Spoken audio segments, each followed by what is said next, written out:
Hello, everyone, and good evening. My name is Emily Polakov. I am a junior at Palm Desert High School and also a Youth Town Hall ambassador.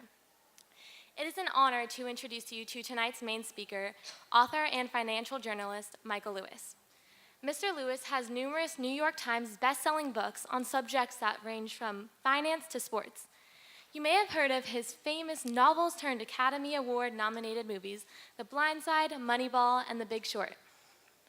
It takes someone extremely talented to write nonfiction novels that have a deeper meaning, that go beyond the surface, and Michael Lewis does just that. He is able to tell a story while highlighting significant cultural, political, and financial issues in society. Storytelling is a skill not everyone possesses, but it is a gift he has in abundance. His novels allow me and others to experience the similarities between ourselves and the characters from his multiple works. These rich narratives have affected me in indescribable ways and helped me make meaning of my life. The message of these books remind me and inspire me to give back and truly value the people who play a role in shaping my character. In the future, I hope to make positive change and shed light on meaningful matters, just as Mr. Lewis has inspired me to do. On behalf of Desert Town Hall, thank you for being here tonight.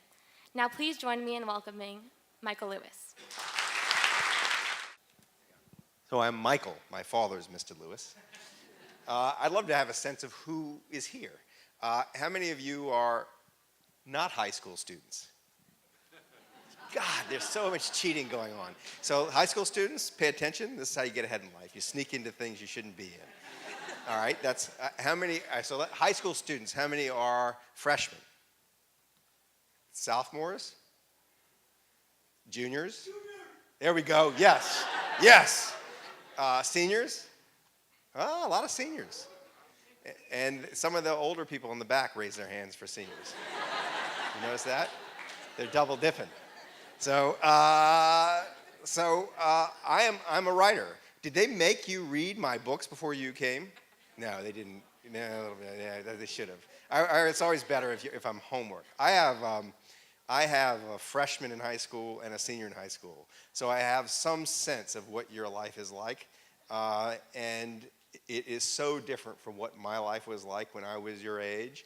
And so I'm going to tell you a bit about that and then open up for kind of a conversation. And can we keep the conversation to the high school students? Great, okay. My kids, so my senior is just hearing from colleges. And the freshman is already worried about colleges and already worried about what her SAT score is going to be, already worried about whether she's going to be recruited to play softball at UCLA, crazy stuff.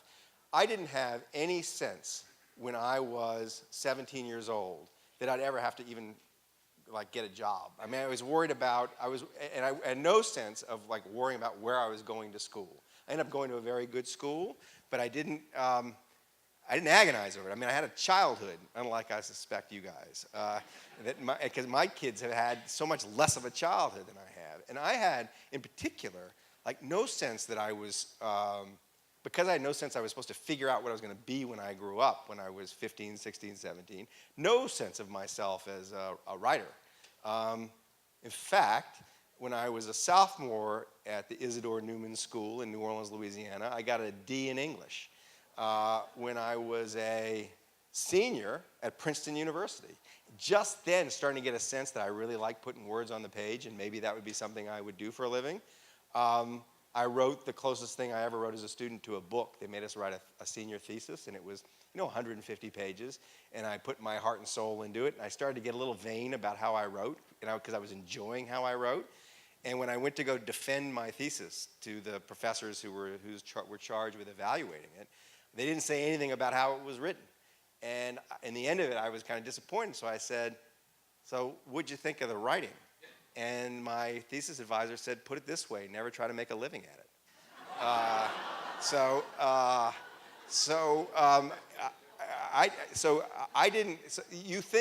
When you think of writers, the stereotype of the writer, it's someone who grows up thinking they're a writer. And it self-identifies as a writer and keeping diaries and being miserable in a room alone and that kind of thing. I had none of that. Zero. I was a really happy, kind of like kid who lived for sports, not for school. I did love to read. The only indication I would have had when I was your age of what I would end up doing with my life was my ability to get absorbed in the writing of others. I did really like reading. I didn't like what they made me read in school, but I liked books. I like to read books. And it really wasn't until I got out of college and I thought, well, what do I like to do enough that it would be a great way to spend my life doing it. And I took such pleasure in how in the late papers I wrote as a college senior that I started to submit magazine articles to magazines. And it took 2 or 3 years before anybody wanted to put them in print. And I got lots and lots of rejections. But within 4 or 5 years, I had the beginnings of a career. And I think the only reason I had the beginnings of a career is I liked it so much I was willing to try until I figured out how it worked. So that is a way of saying that, well, if you are one of those people who spends a lot of time miserable in a room writing, you may end up having a great career as a writer. But just because you don't doesn't mean you can't do it. So I was supposed to talk for 3 or 4 minutes and then just open it up to questions for you. So that's what I'm going to do. Let's make it a kind of a conversation. And just stick your hand in the air and I'll call on you. And it's probably, I can repeat is there a microphone? There's actually a microphone in the center. If you'd step up to the mic. microphone, announce your name and the school that you represent, please. All right, hello. My name is Nick Kubis. I'm from Palm Desert High School. I'm a senior. First off, have you met Brad Pitt? This is the important stuff. Yeah, so the answer to that is yes. I've spent a bit of time with him. All right, so my real question, though. Can I tell you a Brad Pitt story? Yes, you can. Ask your real question. Ask your real question, and then I'll tell you a Brad Pitt story. Okay. My question first? Your real question first. Okay. Yes. All right, so I was wondering about, you've written so many great stories, and I think, the fact that they've all been turned into great movies, too, just shows the fact that, you're an amazing writer, but you also find these amazing stories that seemingly nobody else has found or have written about yet. And I was wondering how exactly you do that. How do you manage to stumble upon so many of these, really interesting things, like The Blind Side, that you just, you find it and then you write about it. How do you discover those?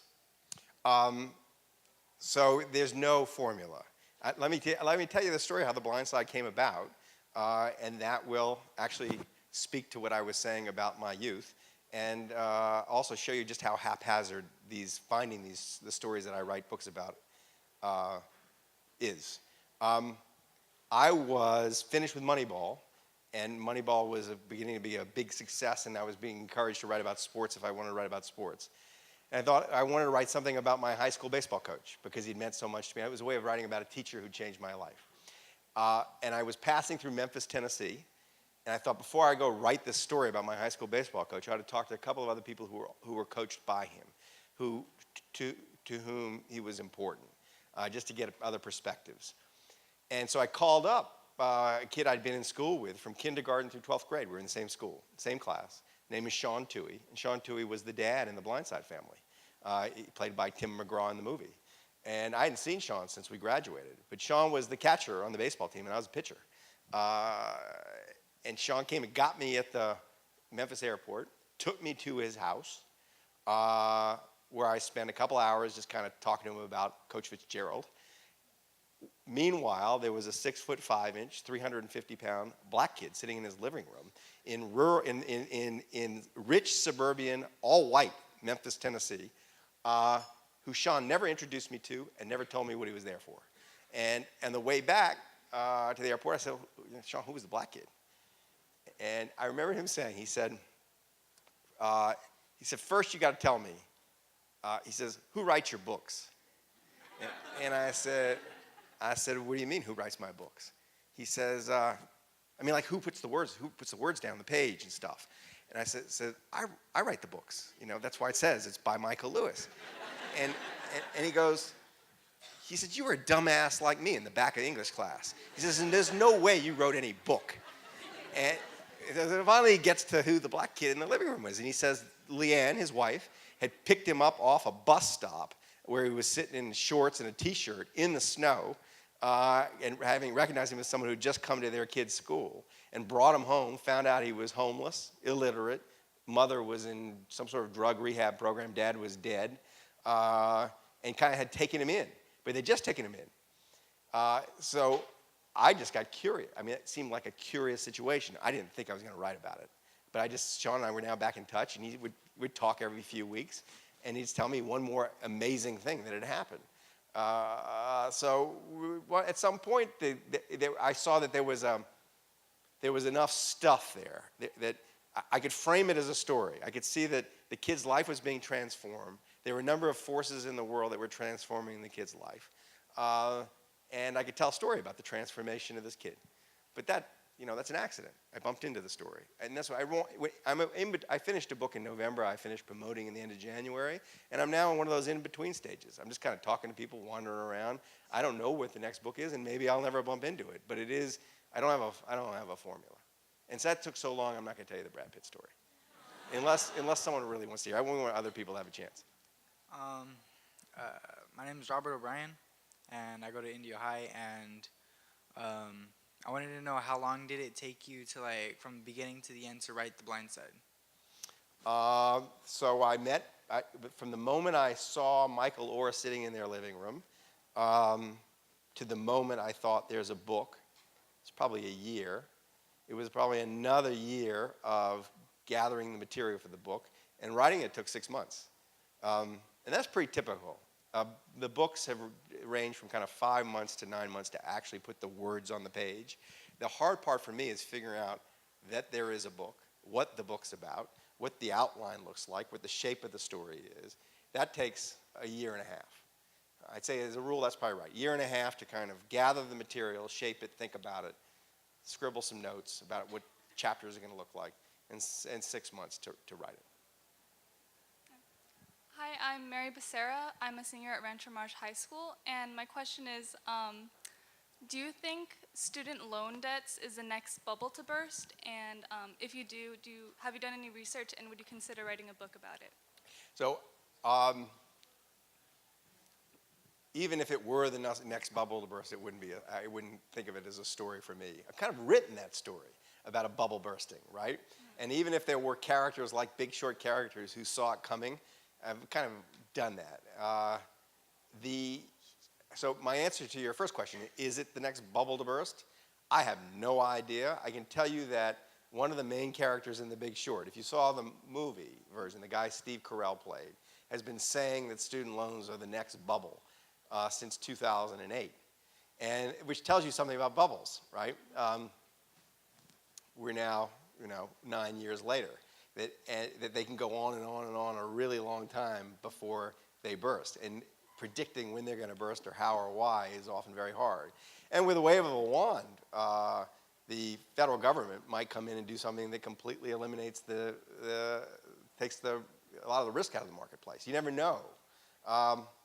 So I don't doubt that lots of bad student loans have been made, and lots of people aren't going to repay their loans. But I don't know if it's a bubble that's going to burst. And if it is, I'll watch it like you in the newspapers and on TV.